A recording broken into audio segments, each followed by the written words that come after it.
स्थल बना था रुकने के लिए, तो वो मैं आपको दिखाने जा रही हूँ, तो पूरे ब्लॉग में बने रहे।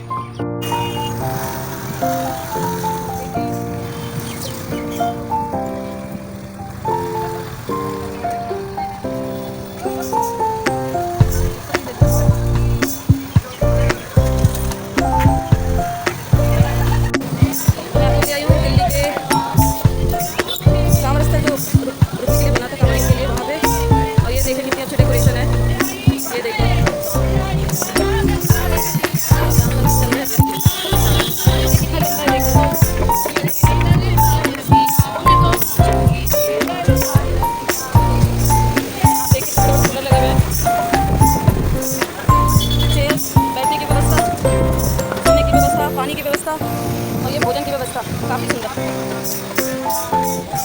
आपको किसी चीज़ की कोई दिक्कत नहीं होगी।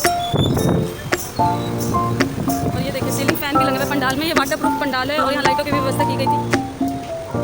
ये इतना बड़ा है दोस्तों, आप देखो।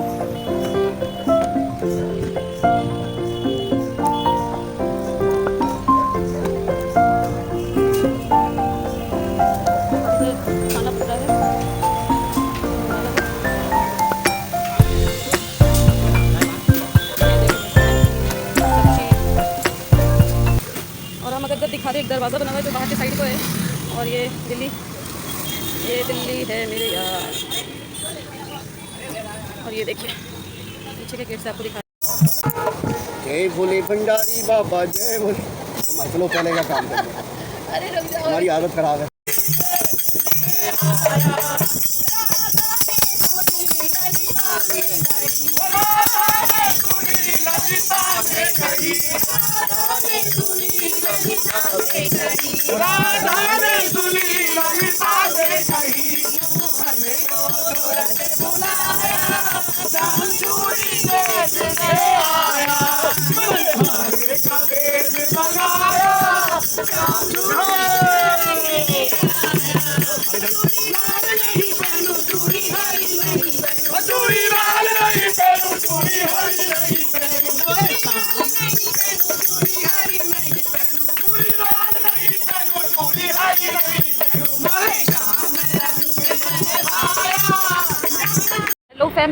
Hello family. तो अभी मैं दिल्ली एक कांवड़ स्थल में हूँ और यहाँ जो जिन्होंने इसकी मैनेजमेंट की है, हम उनसे बात करेंगे और आपको भी अच्छा लगेगा। इतना बड़ा पंडाल, इतना बड़ा भव्य समारोह, और उनके ओनर से बात करके क्या रुकावटें आई, कितने साल से कर रहे हैं और क्यों कर रहे हैं और इनको क्या अनुभूति होती है, सब जानेंगे। तो बने रहें। नमस्कार मैम। नमस्ते।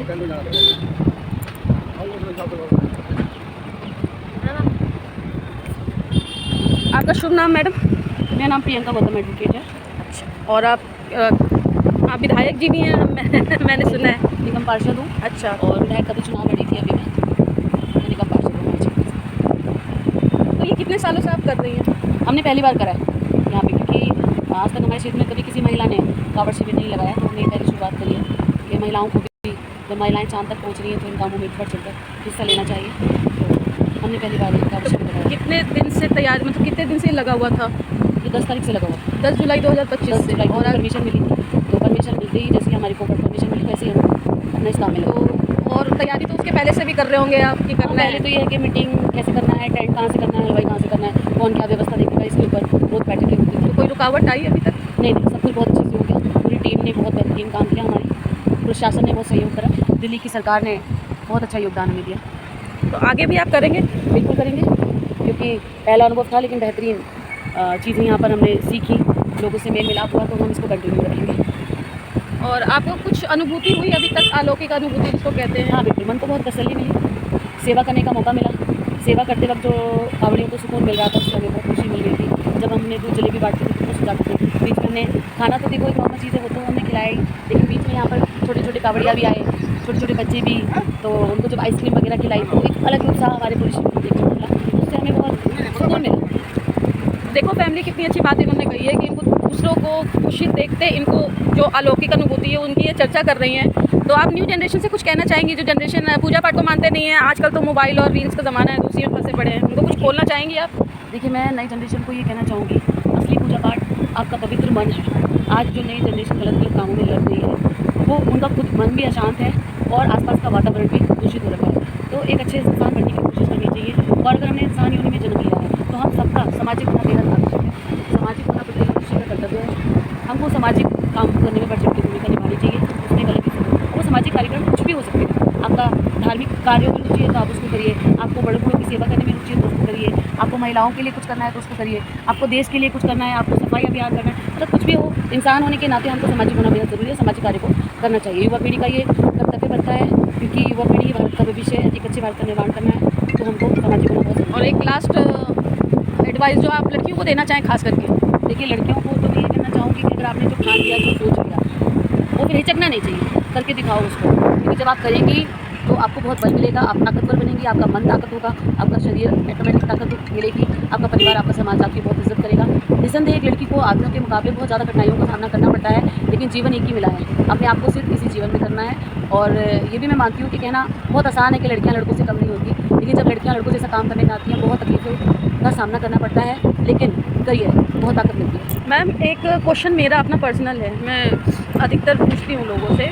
आप एक औरत हैं और आप इस क्षेत्र में हैं, अपने क्षेत्र में हैं, राजनीतिक क्षेत्र में एडवोकेट हैं आप, तो आपके लिए लाइफ कैसी रही है? मतलब किन मुश्किलों का सामना करके आप यहाँ तक पहुँची हैं, या फिर मुश्किलें कम थी आपकी ज़िंदगी में? मैंने पहले ही बोला, जब एक लड़की पुरुषों के बराबर ही नहीं उनसे आगे निकलने का प्रयास करती है, बहुत सारी तकलीफ होती है, बहुत सारी चीज़ों का सामना करना पड़ता है। हम अकेले कहीं जा नहीं सकते, रात में लौट रहे हैं तो प्रॉब्लम, पर्सनल, सोशल, पॉलिटिकल, हर प्रकार की, फैमिली, हर प्रकार की समस्याओं का हमें सामना करना पड़ता है। और कर लेते हैं, क्योंकि मुझे, अगर मैं मेरी बात कराऊँ तो मुझे सामाजिक और राजनीतिक कार्यों में बहुत रुचि है। अगर मैं एक भी दिन लोगों के बीच में ना बैठूँ या अपने ऑफिस में बैठ के कुछ काम ना करूँ या अपने क्षेत्र में भ्रमण ना करूँ तो मुझे रात को नींद नहीं आती। तो मेरी ये हॉबी है कि सामाजिक बनकर रहूँ, राजनीतिक कार्यों में बढ़ चढ़ के हिस्सा लूँ। तो मैं इसे अपनी एक हॉबी के रूप में, अपनी जिम्मेदारी के रूप में निभाती हूँ।